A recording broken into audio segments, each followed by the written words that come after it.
هذه مرثية المرحوم القيصر عبد الله النايف أبو أحمد من قبيلة تنعيم من الشيوخ عشيرة السيد.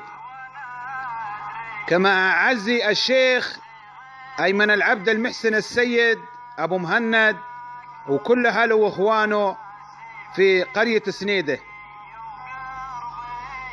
هقول الله على طير غدا اليوم ما بان، الله على طير غدا اليوم ما بان، عقب العصير وجال سوق المنية. الموت ساقه شوق لبحور لبنان، يوم السبت حزنت عليها البرية. فارس تقنطر وانعثر فيها الحصان، ميرة شبير انطاح تسمع دوية. جانا الخبر مثبوت ما فيه نقصان، مالي سوى يا اخوك اصفق بديه. قالوا خويك طاح من فوق هضبان، طيحت خويه الزير من المعنقيه. كدوا عليه رجال طلقين الايمان، ويا الفجر جابوه ذياب الشليه. كدوا عليه رجال طلقين الايمان، ويا الفجر جابوه ذياب الشليه. ايمن مع الدكتور والخو سليمان، يا ليتهم يا اخوك مروا علي.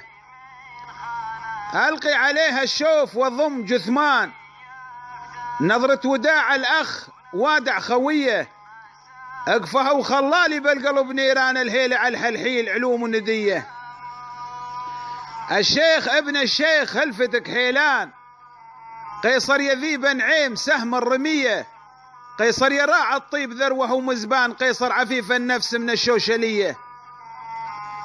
قيصر علوم وبعاد جزلات وسمان، قيصر عريب الساس من اهل الحميه. بيرق هل الناموس صافين الاذهان، رجل بعيد الشوف زبن الونيه. مرحوم يا ابو احمد يا طير حوران، راعى الشهام زود علوم ونديه. قيصر فقيد نعيم كنهم يتمان، قيصر ولا في يوم رد بخويه. بدري خذاك الموت يا صاحب الشان، ما كان بالحسبان تخلي علي. سنيده حزينة اليوم تبكي جذيعان، بيرق حما والشام وحمص العذية. سنيده غشاها الهم ودموع وحزان، لبست سواد الثوب وهي صبية. يا لايمي بالقول لا تهيض الحزان، كيف الخوية ناس ينسى خوية. والله ما ننساك تنلبس كفان، ونارد قراح الموت الكاس المنية. عزيتنا من جد وواصل بالاعلان، ورازي مع مندوب والعزلية. عزيتنا من جد وواصل بالاعلان، ورازي مع مندوب والعزلية. ارسل عزاء الحار من ارض لبنان، للشيخ ابو مهند ذي بطمية. للشيخ ابو مهند ذي بطمية. صقر البداوة البشمي.